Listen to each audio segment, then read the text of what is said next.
I was making lunch in my own kitchen when my son, Justin, burst in like a hurricane, throwing papers on the table and shouting words that echoed through the whole house. Dad, you are getting out of here on Saturday. I am going to sell your house to pay for my mother-in-law's trip to Italy. I stood frozen, holding my wooden spoon, unable to believe what I was hearing. After 40 years in this house, after working 3 jobs to raise him alone, my own son was kicking me out like an unwanted animal.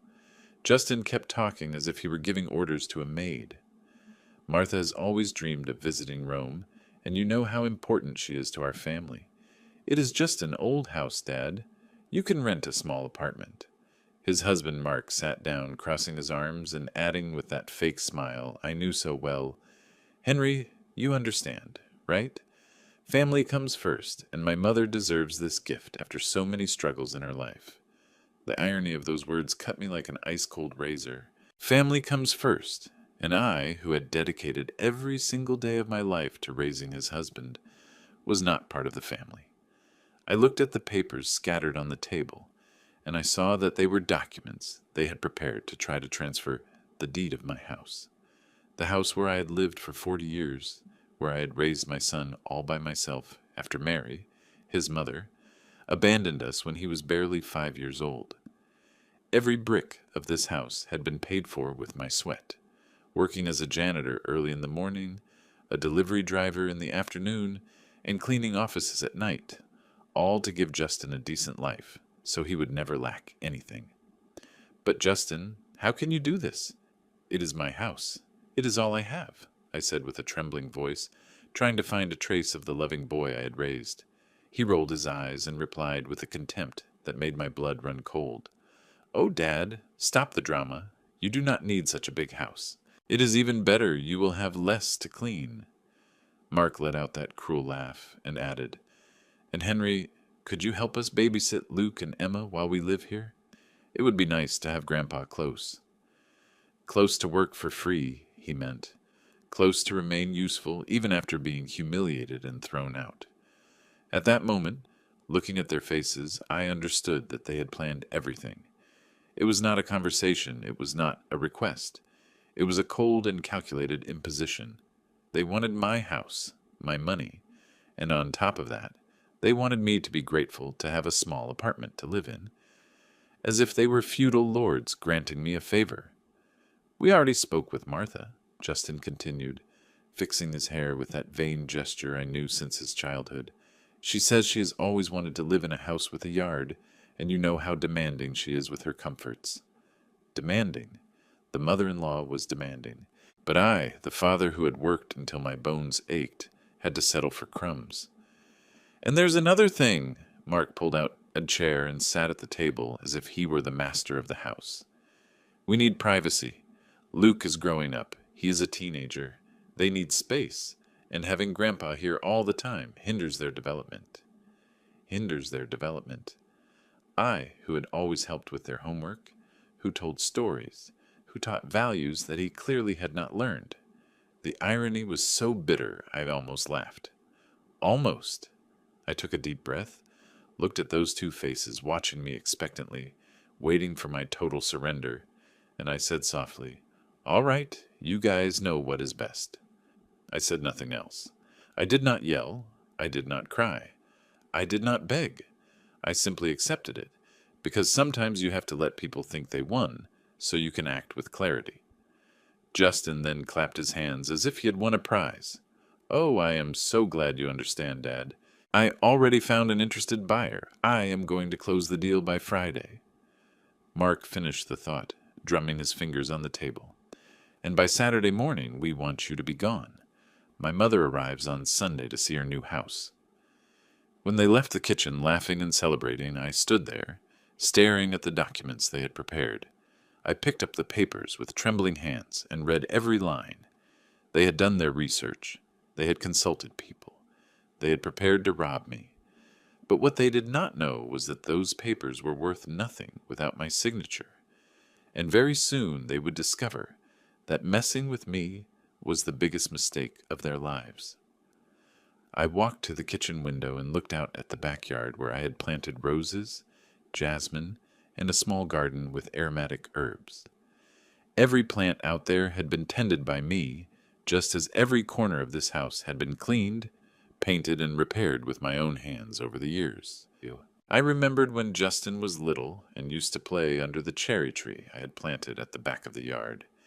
He would climb the branches, pretending to be a knight in his castle, and I would watch him from the window, happy to see my son smile. Where was that little boy who used to hug me when I came home from work? Where was the boy who said, "When I grow up, I am going to take care of my dad"? Maybe he never really existed. Maybe I created a fantasy in my head, a loving and grateful son who only existed in the imagination of an enamored father. The phone rang, pulling me from my thoughts. It was Mark, talking loudly to someone. Yes, we already managed to convince the old man. He is leaving on Saturday. No, there was no problem. An uneducated man is like that. He does not even know his own rights. The old man. He called me the old man, an uneducated man. The words hurt more than I imagined. I, who had worked 3 jobs to pay for a private school for Justin. I, who had given up my own studies so he could have better opportunities. I, who never remarried because my priority was to give my son stability. And now I was being treated as someone ignorant and disposable. Justin came into the kitchen again, this time with a list in his hand. "Dad, you have to pack all your things by Friday. And there is another thing. Martha is also going to live here. She does not adapt well to a small house, so she is going to take your bedroom." "And what about me, Justin? Where am I going to sleep?" I asked, still trying to find a thread of humanity in my son. He shrugged with an indifference that broke my heart. "Oh, you can use the couch in the living room, or set up a corner in the laundry room. It is not like you need a lot of space. At your age, you can sleep anywhere." Mark appeared carrying empty boxes and said, "Henry, you can put your things in here. Just the essentials, okay? We are donating or throwing away the rest, the essentials." 40 years of life reduced to what he considered essential. Luke came down the stairs right then, my 16-year-old grandson, and said with a disdain that made my blood run cold, "Grandpa, you are not going to cause us problems, are you? My friends are coming over, and I do not want to have to explain why you are sleeping in the living room." Those words were like slaps to the face. The grandson I had helped raise, whom I had taken to the doctor when he was sick, for whom I bought birthday presents even when money was tight. Emma, my 14-year-old granddaughter, stayed quiet in the corner of the kitchen, looking down, clearly uncomfortable with the situation. Of everyone, only she seemed to have a shred of conscience, a certain unease at the cruelty she was witnessing. I took the boxes without saying a word, but internally I observed every detail, every cruel word, storing everything in my memory. Because one thing I learned in life: always watch people closely when they show you who they really are. And in that moment, my family was showing themselves completely. Justin continued with his instructions as if he were a boss giving orders.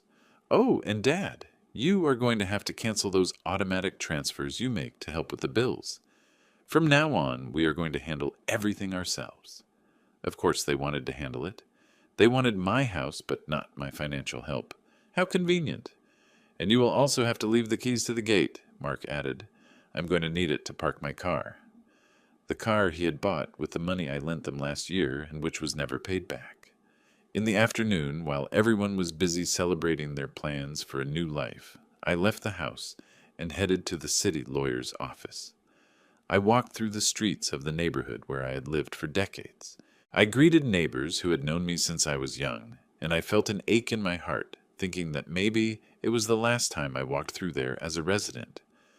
At the office, I found Mr. Robert Clark, who had known my family for decades. He looked at me with concern. "Henry, are you okay? I have heard strange rumors about your house."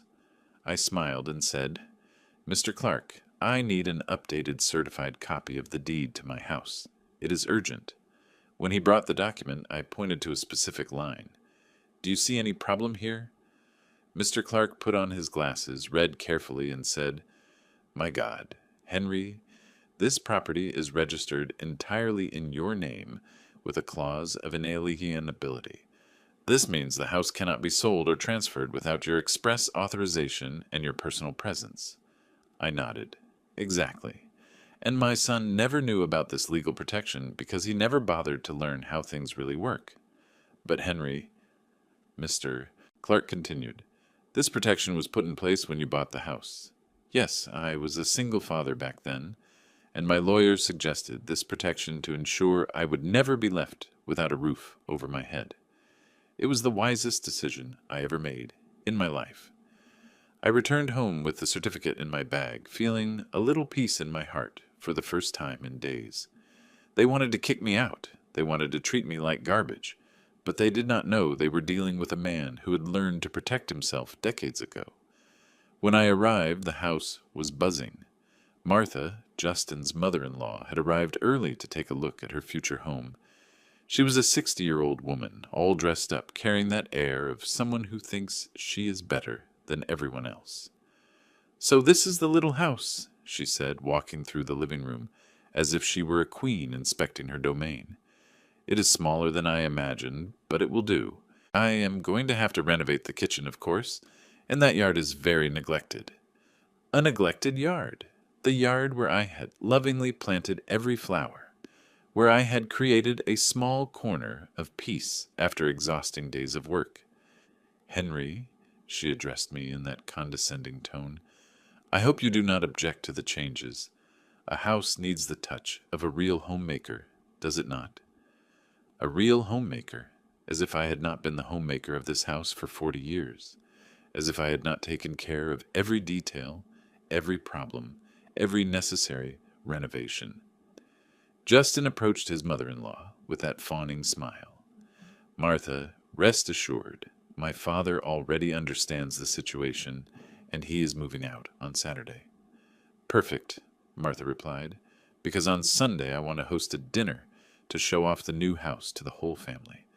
I already told my other children. A dinner in my house to celebrate my eviction. The humiliation was complete. That night, lying in my bed that would soon be occupied by someone else, I stared at the ceiling and thought about the life I had built there. I thought about the years of sacrifice, the sleepless nights when Justin had a fever, the weekends I spent cleaning to have extra money. I thought about all the times I told myself no, so I could say yes to my son. And I also thought about the man I was now, someone who had learned that loving does not mean accepting mistreatment, someone who discovered that sometimes the greatest lesson we can give to those we love is showing them that our lives have value too. I picked up the phone and made a call that would change everything. "Frank, it is Henry. I need your help," I whispered into the phone, trying not to let my voice tremble. It was almost midnight, but I knew my brother would not mind me waking him up if it was important. "Henry, you scared me, brother. Did something happen?" Frank's worried voice on the other end of the line brought me a relief I had not felt in days. "Can I come live with you for a while? I will explain everything when I get there," I said, peeking through the crack in my bedroom door to make sure no one was listening. "Of course you can. This house has always been yours too, but tell me quickly what is going on. You are worrying me." I quickly explained the situation, trying to keep my voice down. With every word I spoke, I felt my heart break a little more. Frank fell silent for a moment, then exploded with indignation. "That boy has completely lost his shame. How can he do that to his own father? You come right here, brother. Here you will have the respect you deserve." After hanging up, I stayed awake the rest of the night, staring at the ceiling and remembering everything I had gone through to get this house. My mind drifted back to 1985, when Justin was barely 5 years old, and Mary had decided she no longer wanted to be a mother. I remember it like it was yesterday, the day she packed her bags. Justin was playing with his toy cars on the living room floor when she walked past him without even saying goodbye.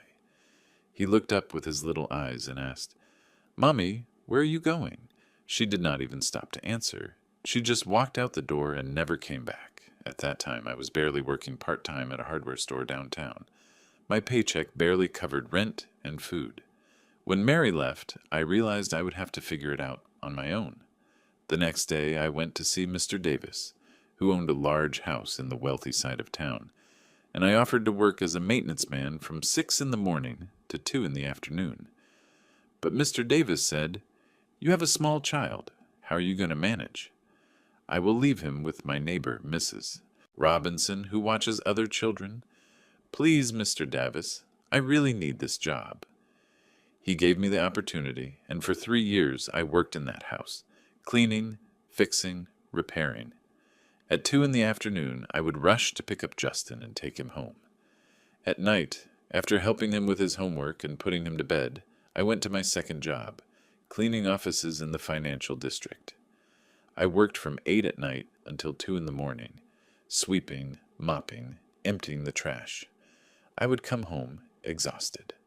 I slept for 3 hours, and by 6 in the morning, I was back on my feet to start all over again. On weekends, I did small delivery jobs to make extra cash. Every penny I managed to save went into a savings account I had opened specifically to buy a house. I wanted Justin to have stability, a real home, not a succession of rented apartments like I had in my childhood. For 2 years, I practically lived on pasta, rice, and eggs to save every dollar possible. In 1987, when Justin was 7 years old, I finally managed to save enough money to put a down payment on a little house right here in the Oak Park neighborhood. It was small, it needed some repairs, but it was ours. I remember the day I picked up the keys at the lawyer's office. Justin was with me, holding my hand tightly. "Dad, is this house really ours?" he asked, his little eyes shining with joy. "It is really ours, son. Now we have our own little corner of the world." He ran through the empty house, screaming with happiness, and I stood in the living room crying tears of joy. After so many years of struggle, I had finally managed to give my son a home. In the following years, I continued working both jobs to pay the mortgage, and so Justin could go to a good private school. Little by little, I renovated and improved the house. I painted the walls, replaced the kitchen floor, planted the garden. Every improvement was a sacrifice, but also a victory. When Justin turned 15, he came to talk to me one Sunday afternoon. We were in the kitchen, I was cooking lunch, and he was doing his math homework at the table. "Dad, why did you never get married again?" he asked, without taking his eyes off his notebook. I stopped stirring the sauce and looked at him. "Why do you want to know that, son?" "I do not know. My friends at high school have stepdads. You are still young. You could find someone." I sat next to him at the table and took his hands. "Justin, after your mom left, I decided my priority would be to raise you the best I could. Any woman who entered our lives would have to understand that. And up until today, no one has been worth risking the stability of our family." He smiled and kissed my cheek. "Thank you, Dad. You are the best father in the world." Where was that affectionate and grateful boy who had given me that kiss? Where was the son who thanked me for my sacrifices? Did he really exist, or did I create a romantic image in my memory?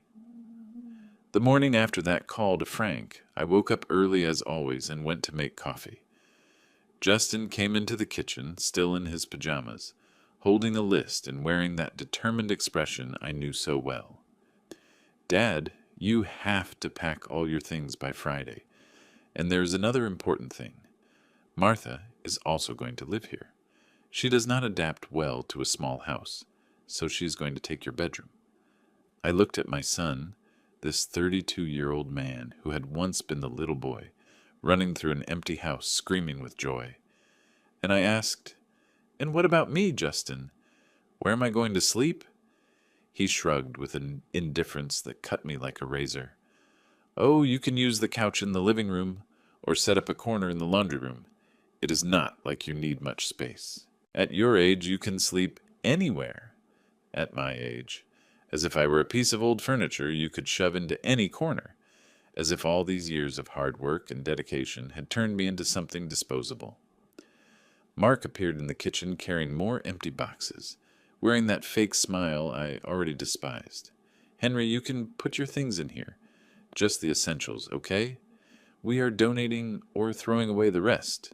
There is no point in hoarding junk. Junk. My whole life reduced to junk. Justin's graduation photos. Junk. The memories of my marriage. Junk. The books I read during the few free hours I had. Junk. Luke came down the stairs right then. My 16-year-old grandson, whom I had helped raise when Justin went back to work after his paternity leave. The boy I took to the doctor when he had a fever, for whom I made up bedtime stories. The one I taught to ride a bike in our backyard. Grandpa, you are not going to cause problems, are you?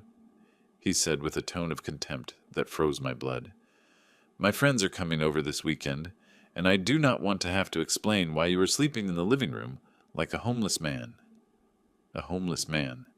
My own grandson called me a homeless man. The grandson for whom I bought birthday presents, even when money was tight, for whom I baked apple pie every Friday, because he said it was the best in the world. Emma, my 14-year-old granddaughter, stayed quiet in the corner of the kitchen, looking down, clearly uncomfortable with all this.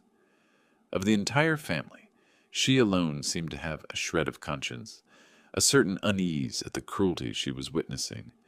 She looked at me from time to time with an expression that seemed to ask for forgiveness, but she did not have the courage to say anything against her parents.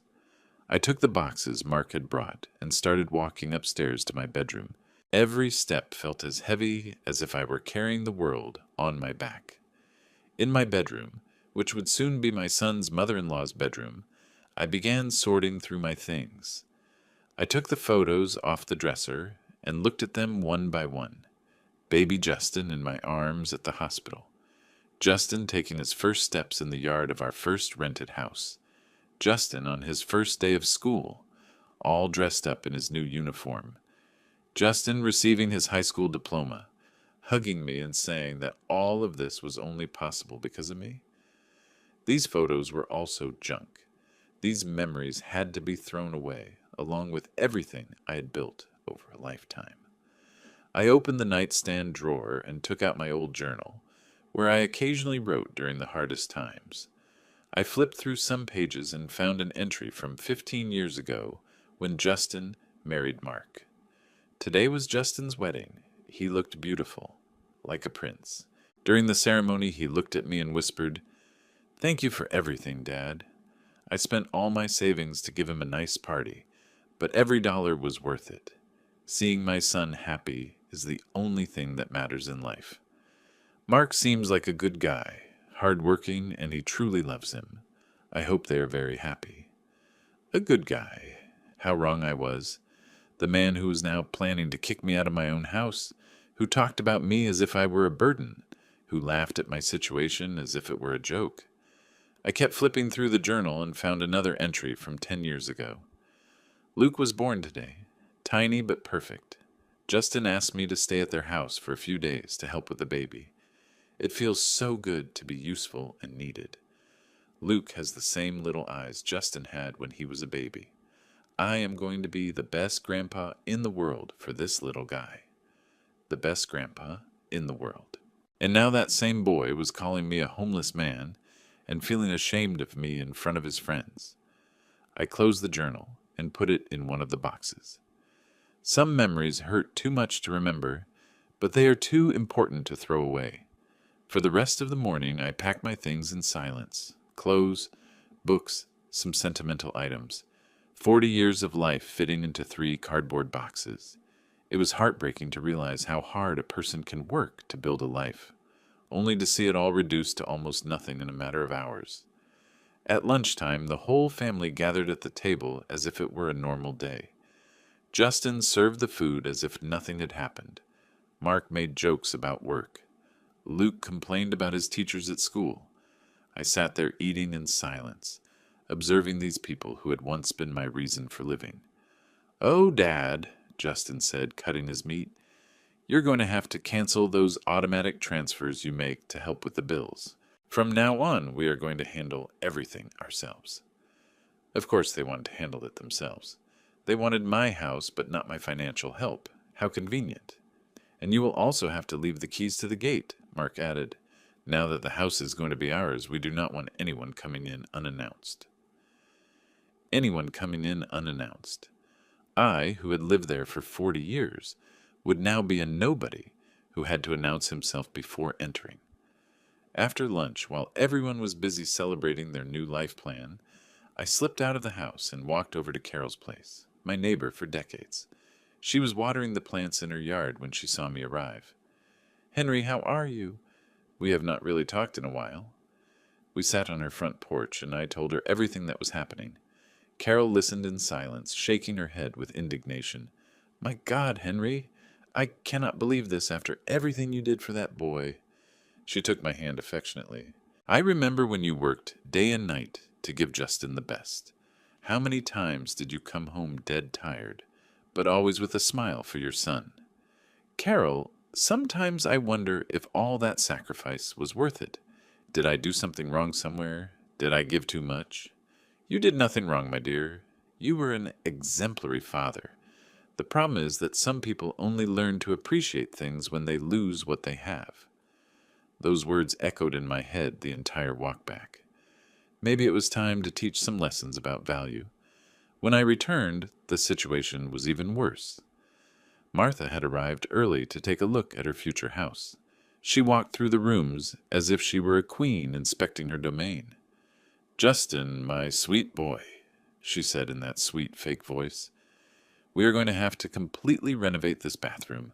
It is way too outdated for my taste." Outdated. The bathroom I had lovingly renovated 2 years ago, saving for months to replace the tile and buy a new sink. "And this kitchen also needs updating," she went on. "It does not even have a built-in microwave. How do you live like this?" "We live by working honestly to earn things," I wanted to reply, but I stayed quiet, simply watching this woman who had never worked a single day in her life, planning how to spend the money from the sale of my house. "Henry," she turned to me in that condescending tone, "I hope you do not object to the changes. A house needs the touch of a real homemaker, does it not?" A real homemaker, as if I had not been the master of this house for 40 years, as if I had not painted every wall, fixed every faucet, taken care of every detail with love and dedication. "And another thing," she continued, "I hope you take all your plants out of the yard. I'm going to want to plant more modern things." My plants. The rose bushes I planted when Justin was a teenager, the cherry tree that gave the kids shade to play in, the herb garden I tended with so much care. All of that would also be thrown away like junk.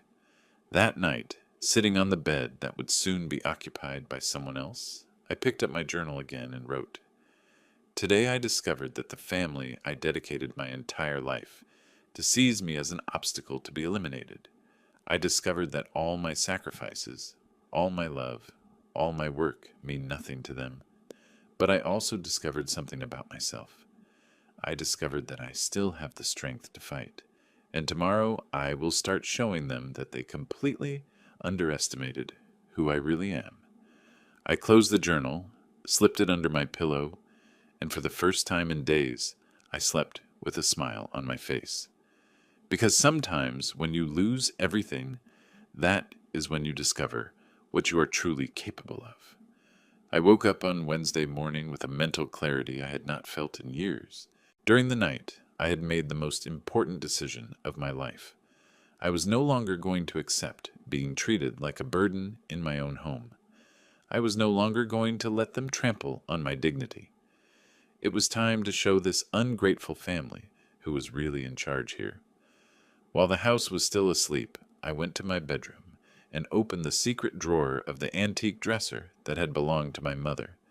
It was a false drawer I had custom made years ago after reading a magazine article about home security. Inside were documents that Justin never imagined existed. Besides the property deed with the inalienability clause, I had other surprises my son never knew about. A savings account at the postal bank with $500,000, saved up over decades. A life insurance policy for $1 million that I had never mentioned to anyone. And the paperwork for a small plot of land I had inherited from my mother upstate, near a historic town. I had been a forward-thinking man my whole life, always thinking about the future, always protecting myself so I would not depend on anyone. Every extra dollar I managed to get, I saved. From every raise in my salary, a portion went straight to savings. I had learned very early on that a man must have his own savings, because you never know when you will need them. Only, I never imagined I would one day have to protect myself from my own son. I gathered all the important documents and placed them in a folder. Then I sat on the bed and made a mental list of everything I needed to do. First, call Frank and confirm my arrival at his house. Second, cancel all the automatic transfers I made to help with the household bills. Third, and most importantly, teach them a lesson they would never forget. At 7 in the morning, when I heard Justin go downstairs to make coffee, I went down too. He was in the kitchen, still in his sweatpants, glued to his phone like he always was in the mornings. "Good morning, Dad. Are you packing your things yet?" he asked, without even looking up from the screen. "Good morning, son. Actually, I wanted to talk to you guys about something important," I replied, pouring myself a coffee. Mark appeared in the kitchen, still in his pajamas, and poured himself some coffee too. "Talk about what, Henry? Is everything not already decided?" "Exactly, everything is decided," I said, taking a sip of coffee and watching their expressions. Justin finally looked at me. "What do you mean, Dad?" "Yesterday afternoon I went to the lawyer's office to get a duplicate of certain documents." I started speaking slowly so they would understand perfectly. "And I discovered some interesting things about this house." I saw Mark and Justin exchange looks. A shadow of concern crossed their faces. "What kind of things?" Mark asked, setting his mug on the table. "For example, did you know that this house has a clause of inalienability in the property deed?" The silence that fell over the kitchen was deafening. Justin frowned. "What is that?" "It means, son, that this house cannot be sold without my express authorization and my personal presence at the lawyer's office. It means all those papers you prepared are worth absolutely nothing." The color drained from Mark's face. He jumped out of his chair as if he had been struck by lightning. "That is not possible. We did our research. We consulted people." "You consulted people, but not the right ones," I replied calmly. "Mr. Clark at the office explained everything to me in detail yesterday. This protection was put in place when I bought the house, precisely to protect me from situations like this." Justin turned pale. "But, Dad, we already promised Martha." "You promised something that was not yours to promise," I interrupted him, "and now you're going to have to explain to her that you made a mistake." At that moment, Luke came down for breakfast. He noticed the tension in the air and asked, "What is going on here?" "Your grandpa is being difficult," Mark replied with anger in his voice. "I am not being difficult. I am the owner of my own house," I corrected him. "And since we are talking about this, there are other things you need to know." I sat at the table and looked each of them in the eye. "Starting today, I will no longer make the automatic transfers to help with the bills for this house." "What do you mean, no?" Justin shouted.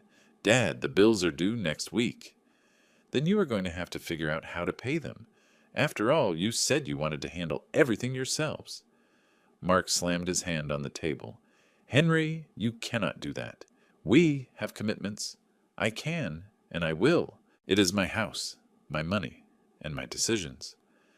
Emma appeared in the kitchen doorway. Drawn by the yelling, she looked at me with her sad eyes and asked softly, "Grandpa, why is everyone fighting?" Before I could answer, Justin exploded. "Because your grandfather decided to be selfish, and he no longer wants to help the family." "It is not selfishness, Justin. It is self-respect," I replied, standing up from the table. "You treated me like garbage. You humiliated me in my own home. You planned to kick me out like an animal. And on top of that, you wanted me to be grateful." "Dad, we didn't—" Justin tried to speak, but I cut him off. "Didn't what? You didn't call me junk? You didn't say I could sleep in the laundry room? You didn't laugh at me behind my back?" My voice was firm, devoid of anger, simply stating the facts. Mark tried to change his strategy. "Henry, let's talk calmly. Maybe we can reach an agreement." The agreement was made yesterday when you decided my fate without consulting me. Now you are going to discover what it is like to make decisions without having the right to decide. I walked out of the kitchen and went up to my bedroom, leaving them arguing among themselves. I heard Justin crying, Mark cursing, Luke complaining that his life was ruined. But for the first time in days, I was at peace with myself. I picked up my phone and called the bank. Good morning. I would like to cancel all the scheduled automatic transfers from my account. Yes, sir. May I know the reason for the cancellation? A change in financial strategy, I replied, smiling to myself. Then I called the power company. I would like to transfer the electric bill to the name of my son, Justin Morales. Sir, for that we need him to come to our offices in person with his documents. Perfect. He will go there today. I made the same call to the water company, the phone service, the internet provider. All the accounts that were in my name would be transferred to Justin. If they wanted to be the owners of the house, they could start by being responsible for the bills. Then I called Frank. Brother, can I arrive tomorrow afternoon? Of course you can. I already set up the bedroom for you. But tell me, how did they react when they discovered the protection on the house? Like two spoiled brats who found out they cannot take someone else's toy, I replied, laughing for the first time in days. Throughout the morning, I heard heated arguments downstairs. Justin called Martha to try to explain the situation. Mark called I don't know how many people, trying to find some legal loophole. Luke cried because he could no longer invite his friends to the new house. Around 11 o'clock, Justin came up to my bedroom. His eyes were red from crying. Dad, please, let's talk. Maybe we can find a solution for everyone. What kind of solution, Justin? I do not know. You keep living here, but you share the spaces with Martha. Or we could remodel the yard and build you a little guest house. A little guest house in the yard, as if I were a dog that deserves a doghouse at the back of the lot. And what do you offer in exchange for that solution? I asked. What do you mean in exchange? Justin, you offered me humiliation, disrespect, and the prospect of living like a maid in my own home. What are you offering now that is any better? He fell silent for a moment, clearly not knowing what to say. Then he tried again. Dad, you always said that family is the most important thing in the world. Exactly. And that is exactly what taught me that I do not have a family here. Do not say that, he exploded. I am your son. A son is someone who acts like a son, Justin, not just someone who holds the title. He stormed out of the bedroom, slamming the door, and I went back to packing my suitcase. Not much, just the essentials. Clothes for a week, important documents, a few photos with sentimental value, and my old journal. The rest could stay. Material things can be replaced. Lost dignity is much harder to get back. That afternoon, while everyone was gathered in the living room, trying to figure a way out of their problem, I quietly slipped out the back door and walked over to Carol's house.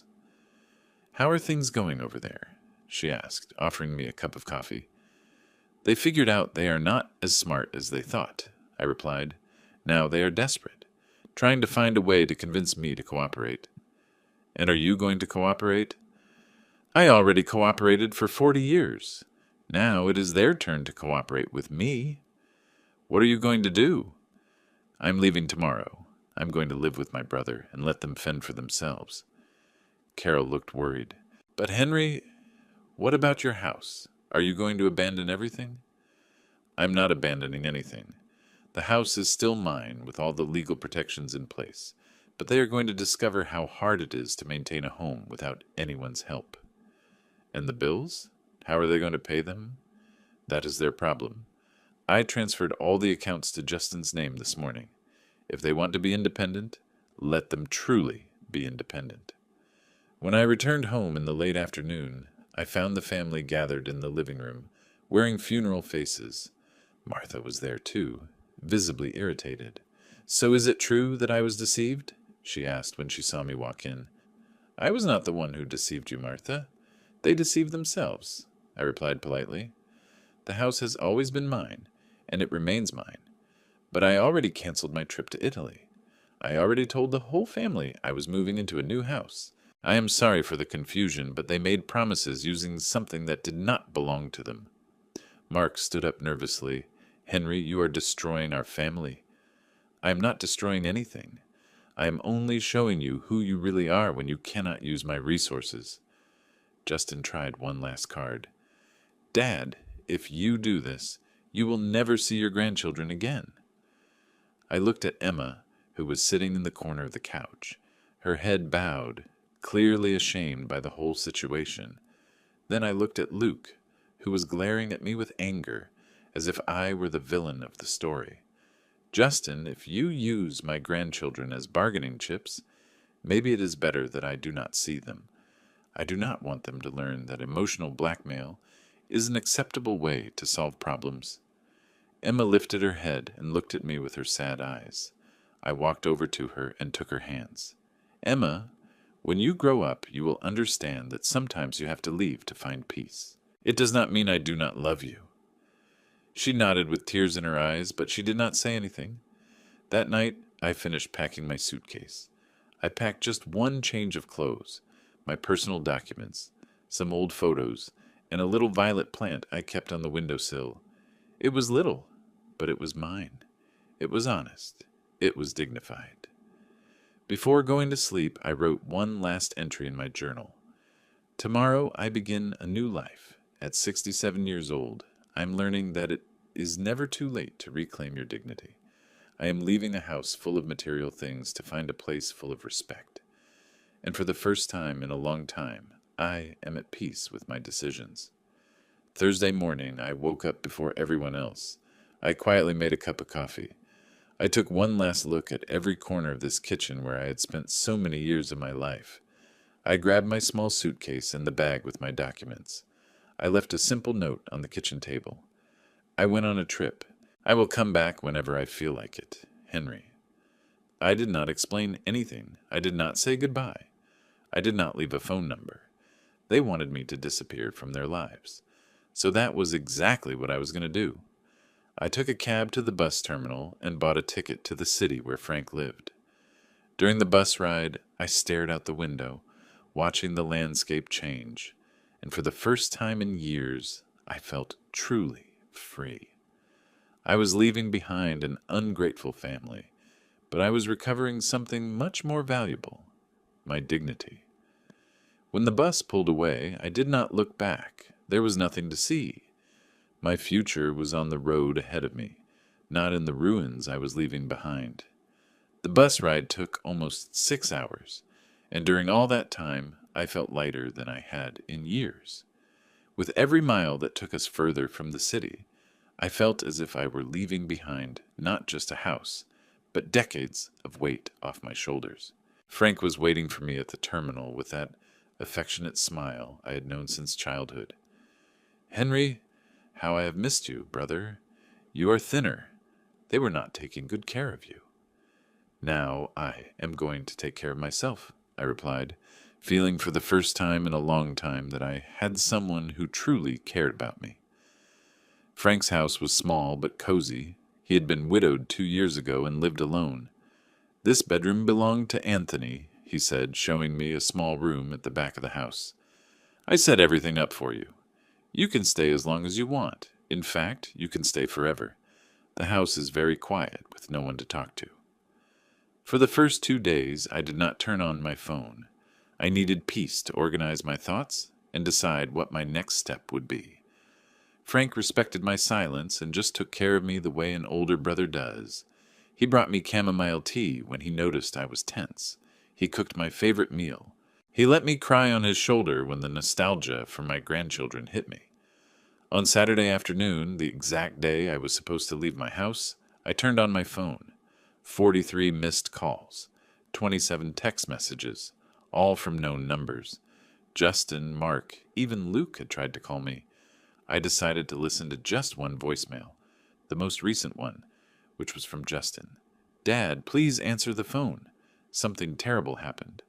Martha got furious and canceled everything. Mark had to humiliate himself, begging for forgiveness from that interested buyer. And even worse, They cut off our power this morning because the bill was past due. We did not know we also had to transfer the automatic payments. Please, Dad, you have to come back. I turned off my phone and put it on silent. Frank, who was sitting with me on the porch, asked, "Problems?" "No," I replied, taking a sip of the coffee he had made. "Consequences." On Sunday, I decided to call Mrs. Carter, my old neighbor, to see how things were going. "Henry, my goodness, what an uproar there was at your house. Yesterday morning they cut off the power, and in the afternoon the water company showed up.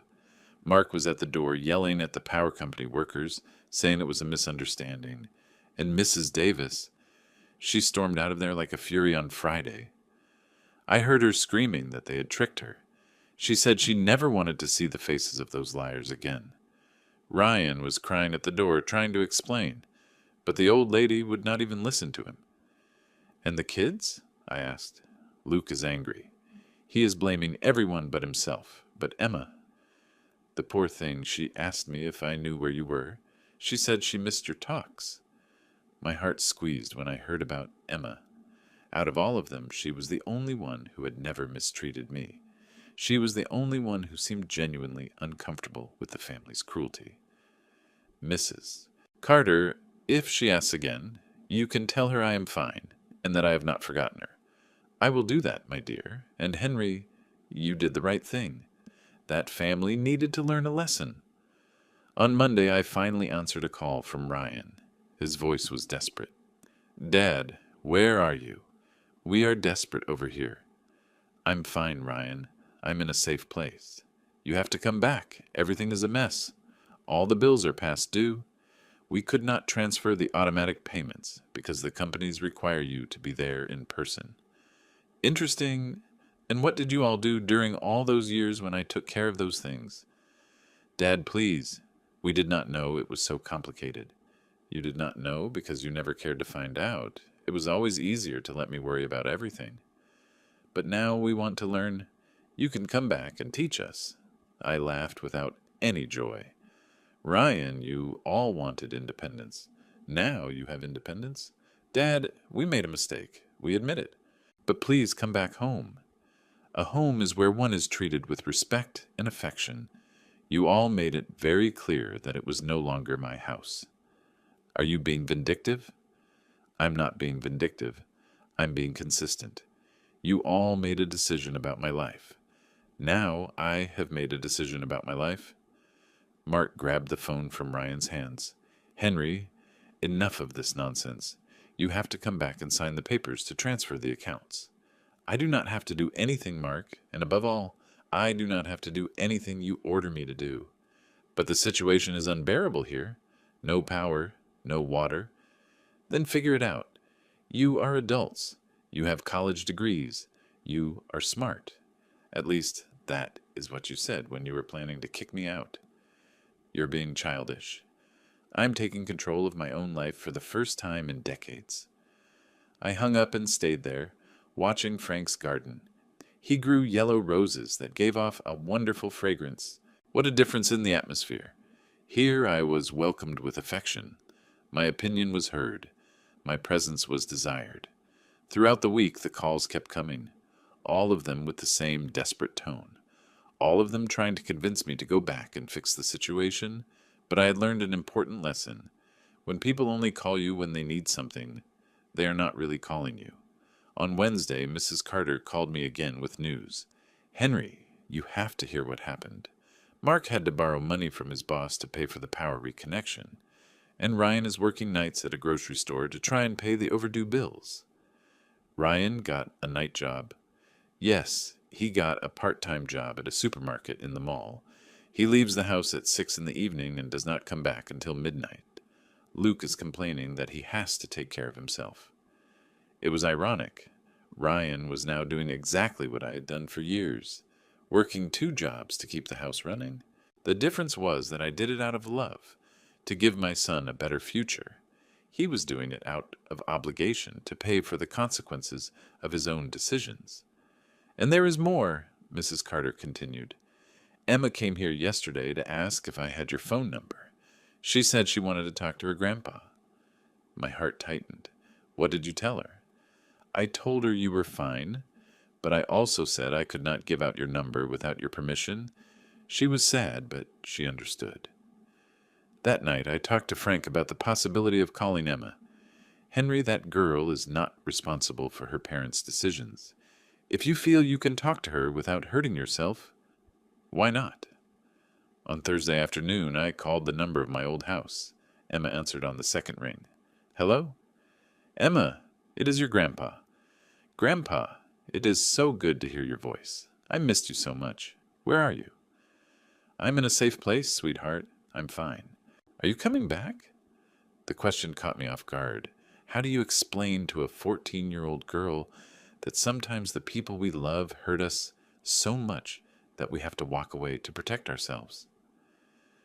Emma, you know when you play with someone and that person starts playing in a way that hurts you? Yes. What do? I stop playing with them. Exactly. Sometimes adults also do things that hurt, and when that happens, we have to step away so we do not keep getting hurt. But Grandpa, I did not hurt you. I know, sweetheart, and I will never forget that you were the only one who was on my side the whole time. I told my dad they were really mean to you. He said I did not understand adult things. No, you understand more than you realize, Emma. You understand respect, affection, and fairness. Those are the most important things.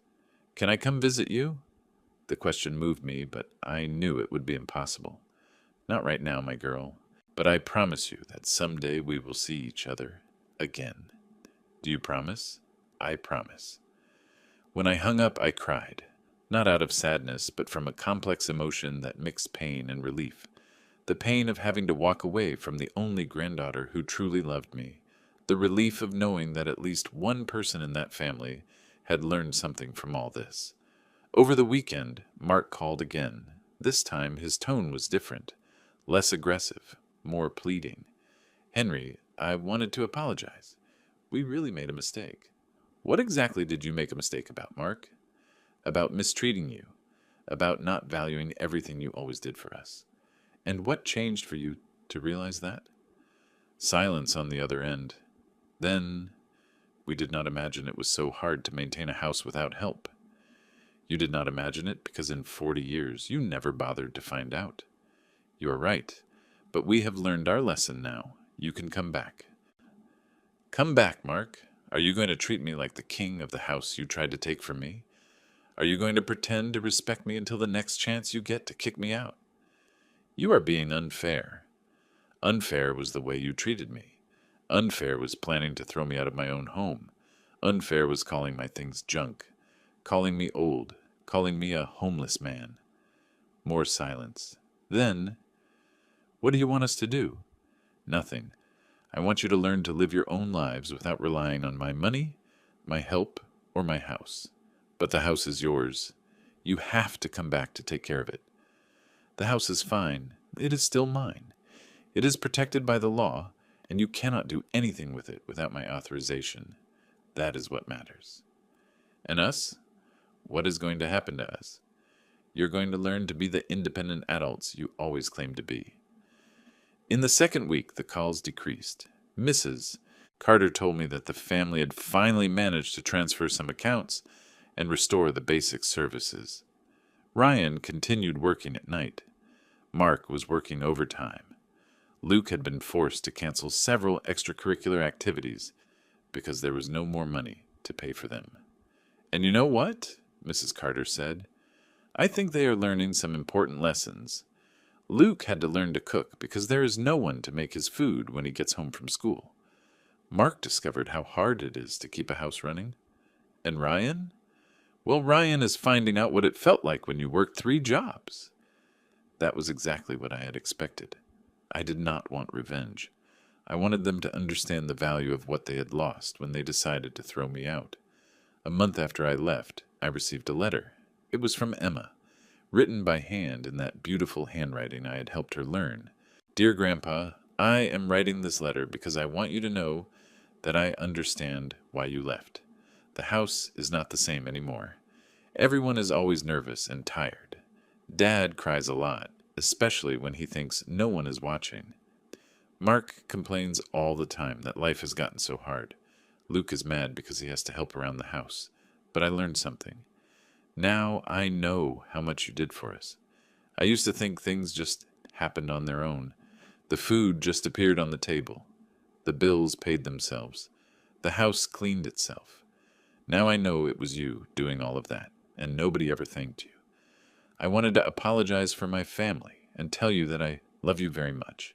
Someday I want to be like you. Strong and dignified. With love, your granddaughter, Emma. When I finished reading the letter, I cried. But this time, they were tears of pride. At least one person in that family had learned the lesson. At least Emma would know how to treat people with respect and gratitude when she grew up. 2 weeks later, Ryan called one last time. His voice was different, more mature, less demanding. Dad, I'm not going to ask you to come back anymore. I understand that you need to be where you are happy and respected. I just wanted to say that I learned some things these past 2 months. What things, Ryan? I learned how hard it is to work to keep a house running. I learned how exhausting it is to do it all alone. And I learned that you were always much stronger than I ever imagined. And that was the first time Ryan spoke to me without demanding anything, without trying to manipulate me, without using emotional blackmail. Ryan, I always knew you were capable of learning and growing. You just had to be in the right situation. Do you forgive me? I always forgave you, son. Forgiving is different from accepting being mistreated. Are you happy over there? I looked around Frank's cozy house. I smelled the yellow roses drifting in through the window. I heard my brother singing as he cooked our lunch.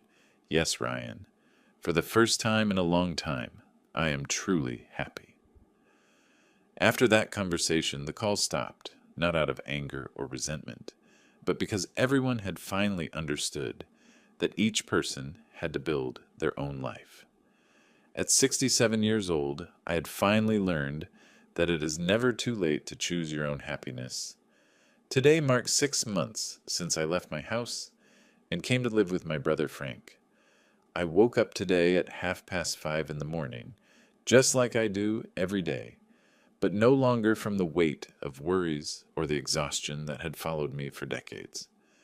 I woke up because my body had finally found a natural, healthy rhythm, one that does not need to be forced by the demands of people who did not value me.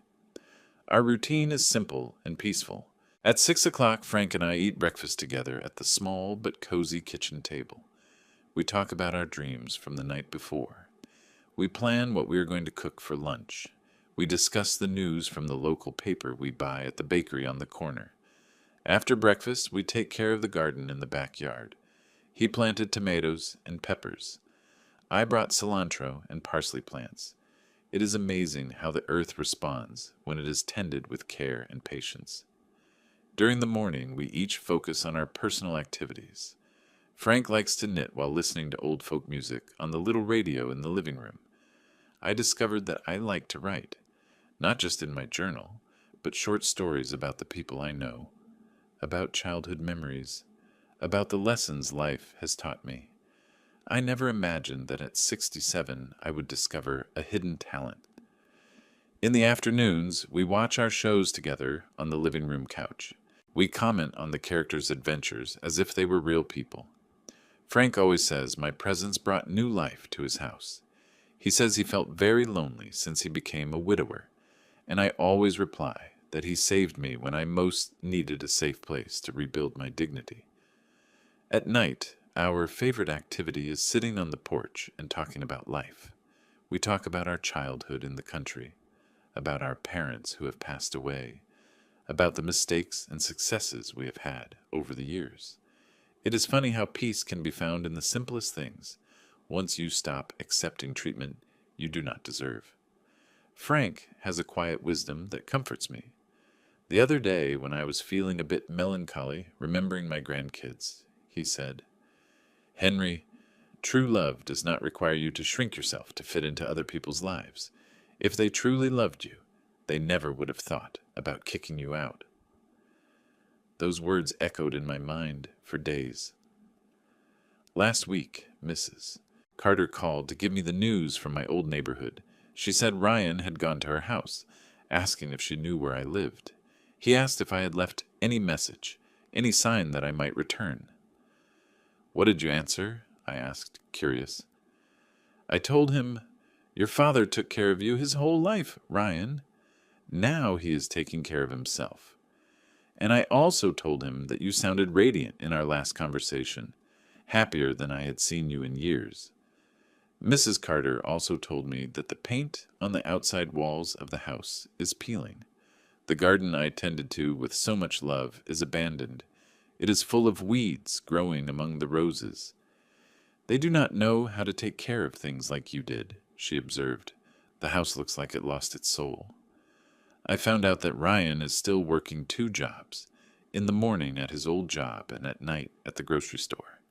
Mark found a second job on weekends, selling cleaning products door to door. Luke had to cancel his tutoring sessions and dance classes because there is no extra money for those activities anymore. And Emma. Emma is still the sensible girl she has always been. Now she helps out more around the house. She takes care of herself with a maturity that fills me with pride and sadness at the same time. When Mrs. Carter finished telling me the updates, I felt neither anger nor joy about their situation. I only felt a deep tranquility, as if I had closed a cycle that needed to be closed. It was as if I had finally managed to put everything in its place. Them learning to value what they always had, and me learning to value myself after decades of putting myself last. Yesterday afternoon, while I was watering the basil plants I had put in the garden, my phone rang. It was a number I knew very well, the phone from my old house. I stared at the screen for a long moment, imagining who was on the other end. Ryan wanting to try one more time to convince me to go back. Mark, with a new persuasion strategy. Luke, finally realizing he had lost a grandpa who loved him unconditionally. For a few seconds, I thought about answering. A part of me was still curious about how they were handling their new reality. But then I realized it did not matter anymore. They had made their choice when they decided I was disposable. I had made mine when I chose to preserve my dignity. I simply turned off the phone and put it on silent. Then I went back to the garden and planted sunflower seeds. Flowers that always follow the sun, that always look forward, never backward. As I dug small holes in the dirt and carefully placed each seed, I thought about the man I used to be, always available, always sacrificing, always putting everyone else first, even when it meant shrinking myself. And I thought about the man I am today, someone who learned that loving does not mean accepting mistreatment, someone who discovered that taking care of a family does not require letting them treat you like a servant. Someone who finally understood that respect is not a favor you ask for. It is a right you demand. There are days when I feel a little bit of nostalgia, not for the life I had back there. I do not regret leaving that behind at all. I feel nostalgic for the idea of what that family could have been if they had learned to value me while I was still willing to try. I miss the good times we had in the past, when Ryan was still capable of showing gratitude, when my grandkids sought me out to talk, when I believed I was building relationships based on mutual love. But those moments of nostalgia pass quickly. I just have to look around and see the life I have built here to remember that I made the right choice. In Frank's house, my opinions are heard and respected. When I suggest a different dish for lunch, he gets excited about the idea. When I tell a story from my past, he listens with genuine interest. When I need a moment alone to write or think, he understands and respects my space. That is what it means to be treated like a person, not like a tool. Last week, Frank made me a proposal. "Henry, what if we take a little trip to see that historic town they show on TV? We could stay for 3 days, visit the old churches, buy some local crafts." The idea excited me. I had not traveled for pleasure in years, only out of necessity. When I lived with Ryan, any extra money that appeared automatically went toward the family's needs. It never occurred to me to use it for my own enjoyment. Frank Do you think I am at the age to be walking around like a tourist?" He laughed. "Brother, you are 67 years old, not 97. And even if you were 97, if you felt like traveling, I would push you in a wheelchair if I had to." His response made me realize how much I had internalized the idea that my life was over, that my desires and dreams no longer mattered. After so many years of just being a father, just a grandfather, just a provider, I had forgotten that I was also Henry, a man with his own desires, with a right to pleasant experiences, and with dreams still left to fulfill. We started planning our little adventure. We saved money for a month. I used a portion of the savings from the account Ryan never knew existed. We bought a guidebook for the region. We looked up cozy bed and breakfasts. We made a list of the places we wanted to see. It was the first time in decades that I allowed myself to use my money for something purely for my own happiness. The trip was wonderful. We visited museums and historic sites. We ate local specialties. We bought souvenirs for ourselves. At one of the inns where we stayed, there were other older couples traveling, and I discovered how nice it is to talk to people who are also in the phase of rediscovering the simple pleasures of life. A lady named Grace, who was traveling with her sister like we were, told me something I will never forget. The best phase of a man's life is when he stops living to please others and starts living to please himself. We returned from the trip refreshed and with several stories to tell. Frank said he had not seen me so animated in a long time. I realized I was starting to discover who Henry was when he did not need to be the perfect father, the tireless provider, the man who solves all the family's problems. 2 months ago, I received a certified letter. It was from a law firm in upstate New York. For a moment, my heart raced, thinking it might be a legal attempt by Ryan and Mark to gain access to the house. But when I opened it, I found it was something completely different. It was about the piece of land I had inherited from my mother. A company was interested in buying the property to build a residential subdivision. The offer was substantial, $500,000, more money than I had ever imagined having in my life. I showed the letter to Frank, who got very excited. "Henry, with that money you can do whatever you want." I thought for weeks about what to do. I could buy a house right here in Frankstown and finally have my own space again. I could travel the world. I could do 1,000 things I never allowed myself to dream of. But then I realized that the most important decision was not what to do with the money. It was recognizing that for the first time in my life, I had total power of choice over my future. I did not need to consult anyone. I did not need to consider other people's needs. I did not need to justify myself to anyone. It was a feeling of freedom I had never experienced before. Yesterday afternoon, I was organizing my writings when I found the first entry I had made in my journal after arriving here. It said, "I do not know what will become of me now. I only know that I could no longer accept the being treated like a burden in my own home." I compared it to what I wrote yesterday. Today I woke up knowing exactly who I am and what I deserve. I am a man who worked his whole life with dignity, who raised a son the best he could, who never gave up, even when everything seemed hard. I deserve respect, affection, and peace, and I finally found all of that. The transformation is obvious even to me. Frank always comments on how my posture has changed, how my voice has become firmer, how my eyes have gained a light he had not seen in years. "You look like our father," he said the other day. "He was like that too, strong, determined. He knew his own worth." Maybe that is what happens when you finally stop trying to adapt to other people's lives and start building your own. Maybe that is what it means to age with dignity, not accepting less than you deserve just because you are afraid of ending up alone. Last night, Frank and I were sitting on the porch talking when he made an observation that stuck with me. "Henry, you saved that family. How is that, brother?" They were turning into bad people, selfish, ungrateful.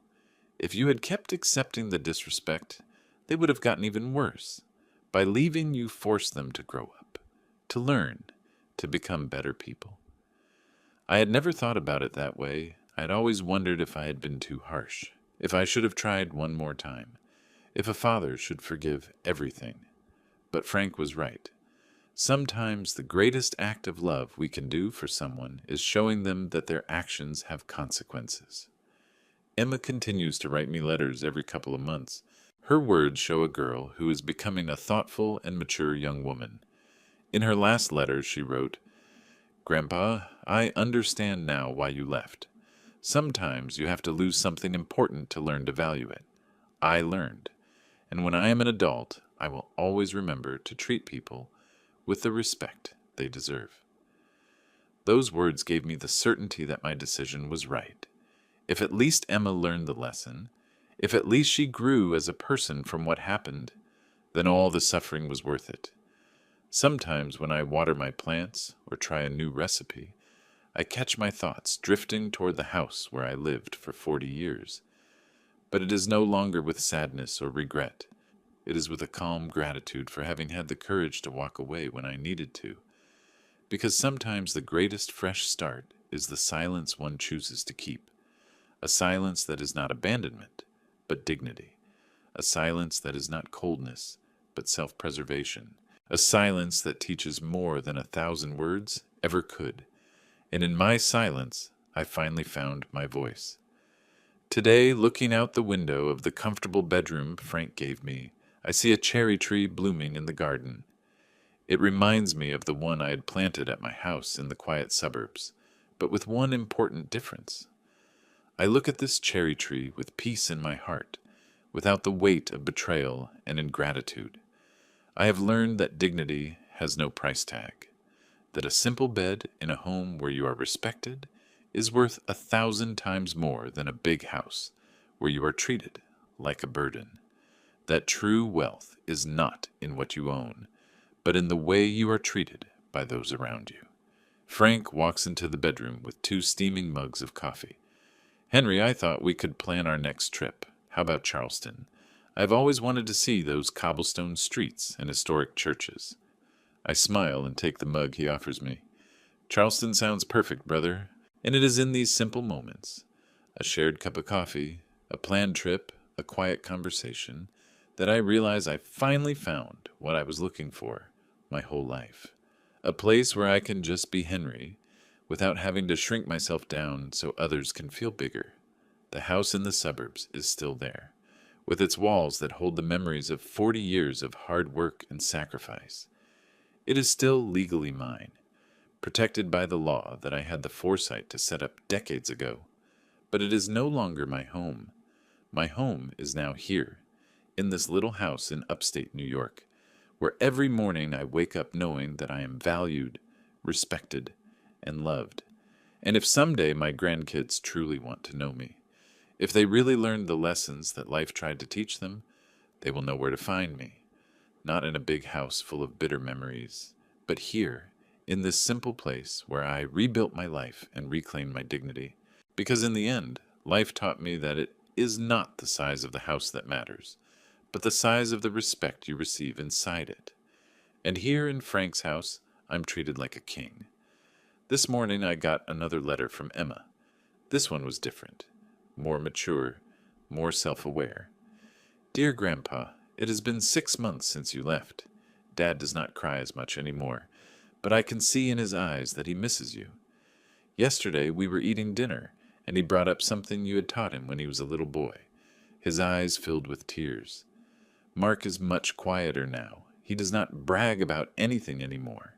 He works a lot and comes home exhausted." Luke finally understood that he lost something valuable. The other day he asked Dad if he could reach out to you, but Dad said we should leave you alone, that you deserved your peace. I keep thinking about the lessons you gave me. Now I help around the house without complaining. I get good grades. I try to be kind to everyone, because I want you to be proud of me when we see each other again. The house is still here, but without you, it is just not the same. The garden you took such good care of is overgrown. Nobody knows how to take care of your roses the way you did. Sometimes I sit on the porch and imagine you are there telling me one of your stories. I love you so much, Grandpa. And even though I do not know when we will see each other again, I guard every memory I have of you like a treasure. Your granddaughter who loves you, Emma. P.S. Dad asked me not to tell you this, but I think you should know. He stored your favorite armchair in the garage. He says nobody else is allowed to sit in it because it is yours. I think that is his way of saying he hopes you come back someday. When I finished reading the letter, I folded it carefully and put it in the box where I keep all her letters. Frank saw me from the kitchen doorway. Good news? Emma, I replied simply. That girl has a heart of gold. Do you miss her? Every single day. But missing her is different from letting them mistreat me just so I can see her. Frank nodded with understanding. True love does not demand that you sacrifice your dignity. That afternoon, I decided to reply to Emma's letter. It was the first time I had written to her since I left. I grabbed a pen and paper and wrote, Dear Emma, I got your letter, and it filled my heart with joy to hear from you. I want you to know that I am so proud of you, not just for your grades, although that is wonderful, but for the person you are choosing to be. You tell me that you are helping out at home, that you are kind to everyone. That is what really matters in life. Houses, money, material things, all of that comes and goes. But character, kindness, respect, those are the things that define us as people. Do not worry about when we will see each other again. That day will come when it is meant to come. In the meantime, keep being that wonderful girl who makes her grandpa feel proud, even from miles away. And as for your dad, he is already forgiven. I forgave him a long time ago. But forgiving does not mean forgetting or putting yourself back into the same situation. It means letting go of the anger and wishing people the best, even from a distance. Tell your dad the armchair can stay in the garage. I will not be needing it. Frank bought me a new one here. Very comfortable. And every afternoon I sit in it to read or write my stories. Keep writing to me, my girl. Your letters are the best part of my days. With all my love, your Grandpa Henry. I sealed the letter and took it to the post office that very afternoon. When I got back, Frank had already made dinner. We ate together, talking about the day, about his neighbors, about the trip we were planning to Charleston. It was a simple, quiet life. No drama, no humiliations. It was exactly what I needed. That night, before falling asleep, I wrote in my journal. Today I realized that I finally found peace. It is not the peace of having everything figured out, but the peace of knowing I made the right choices for my life.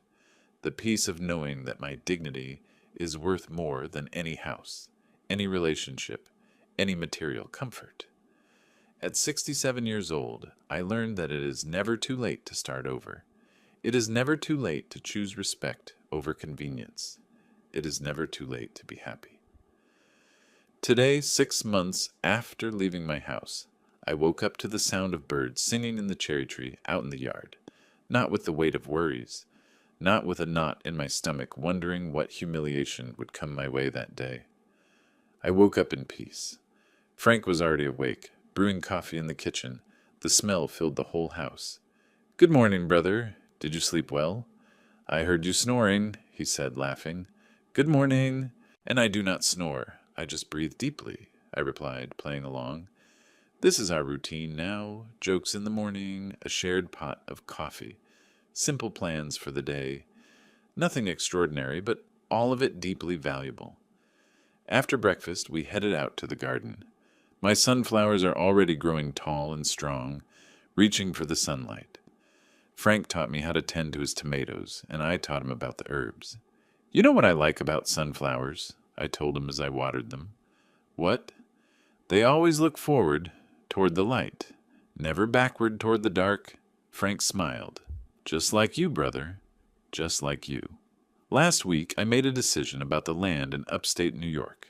I accepted the offer for $500,000. With that money, I bought a little house here, close to Frank. Not huge, not luxurious, but mine, entirely mine. I also set aside money for traveling. Frank and I are already planning to go to Charleston next month, and then to Savannah, and then the coast. We want to see the country, this beautiful country we worked so hard in, but never got to enjoy. And most importantly, I opened a trust fund for Emma. When she turns 18, she will have money for college, for her dreams, for her future, because she was the only one who kept her humanity when everyone else lost theirs. Mrs. Carter called me yesterday with the latest news. Henry, the house is falling apart.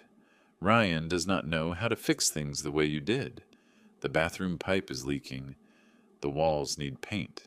The yard looks like a jungle. And how are they doing? Tired, so tired. Ryan is still working 2 jobs. Mark does not show off anymore. Luke finally learned to appreciate what he has. And Emma, that girl is an angel. She helps with everything and never complains. Has Ryan said anything about me? I saw him at the market the other day. He looked older, thinner. He asked me if I had heard from you. I told him you were happy, that you had found your peace. His eyes filled with tears, Henry. He just nodded and walked away. When I hung up, I did not feel victorious. I did not feel satisfied revenge. I just felt a profound peace, knowing that finally, everyone was right where they were supposed to be. Them learning the value of hard work, effort, and gratitude. Me learning the value of dignity, self-respect, and personal happiness. This afternoon, while I was writing in my journal, Frank walked in with a letter. This came for you. It was from Emma again. I opened it with a racing heart. Dear Grandpa, I got your letter and I cried from happiness. Knowing that you are proud of me is the most important thing in the world. I have something to tell you. Yesterday at school, they asked us to write an essay about our hero. Everyone else wrote about athletes or singers. I wrote about you.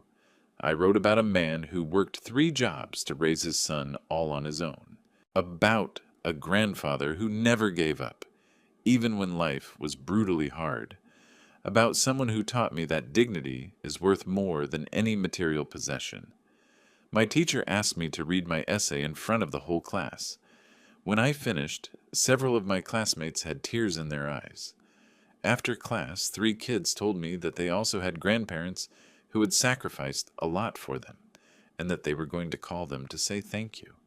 You see, Grandpa, even from far away you are still teaching, you are still inspiring, you are still my hero. Someday I am going to come visit you, when I am older, when I can make my own decisions, and we are going to sit on that porch you describe in your letters, and we are going to talk for hours, and I am going to hear all of your stories.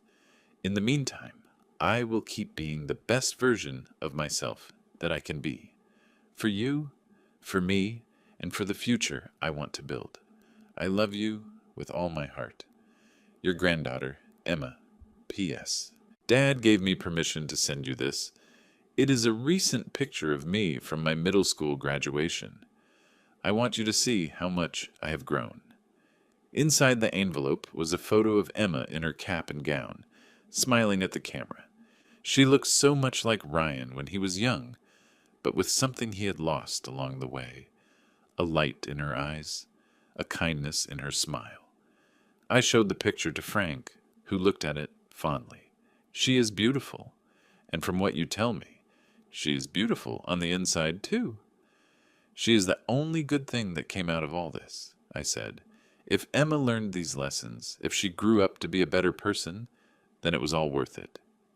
That night, at my new little house that I had just bought, I sat on the porch looking up at the stars.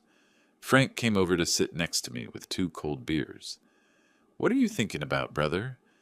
About how I spent 40 years of my life working to build something that, in the end, was not mine. Not because it was not legally mine, but because they never let me feel like it belonged to me. Do you regret it? No, I would regret it if I had stayed there, accepting the abuse, teaching Emma that that is what love looks like.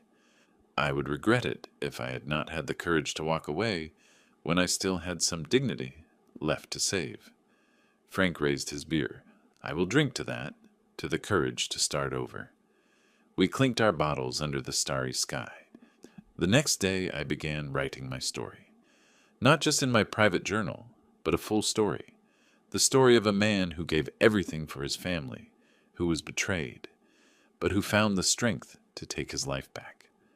I am writing it for Emma, so that when she is older, when she faces her own battles, she will know that it is never too late to choose dignity, that it is never too late to say no more, that it is never too late to be happy. It has been almost 8 months since I left that house, 8 months since I made the most important decision of my life. And today I can say with complete honesty, I am happy. I do not have a big house. I do not have a family surrounding me on Sundays. I do not have the life I imagined when I was young and dreaming about the future. But I have something much more valuable. I have peace. I have dignity. I have respect. I have a brother who values me. I have a granddaughter who loves me from afar. I have a garden of sunflowers growing every day. I have stories to write and trips to take. I have a life that is finally mine. Sometimes I ask myself if I miss my old life, and the answer is no. I do not miss the humiliations.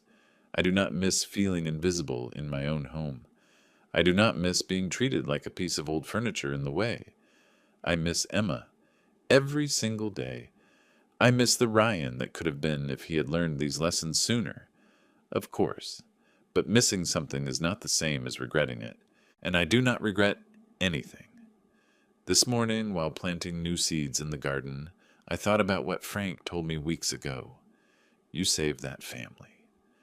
And I think he was right. By leaving, I gave them the chance to grow. I kicked away the crutch they had leaned on for decades. I forced them to face the consequences of their actions. I did not do it out of revenge. I did it out of self-love. But the result is the same. They had to learn to value what they had once it was gone. And I had to learn that my life did not end at 67. In fact, in many ways, it is just beginning. Today I planted my final sunflower seeds. The garden is almost complete. In a few months it will be full of yellow flowers, all of them facing the sun, all of them growing toward the light, just like me. After so many years in the dark, after so much time feeling small and invisible, I am finally growing toward the light, and the light is beautiful. Tomorrow I will continue writing my story. Next week Frank and I will travel to Charleston. And someday when Emma is older and comes to visit me, we will sit together on this porch, surrounded by sunflowers, and I will tell her the whole story. I will tell her that her grandpa learned that it is never too late to choose happiness, that it is never too late to reclaim your dignity, that it is never too late to start over.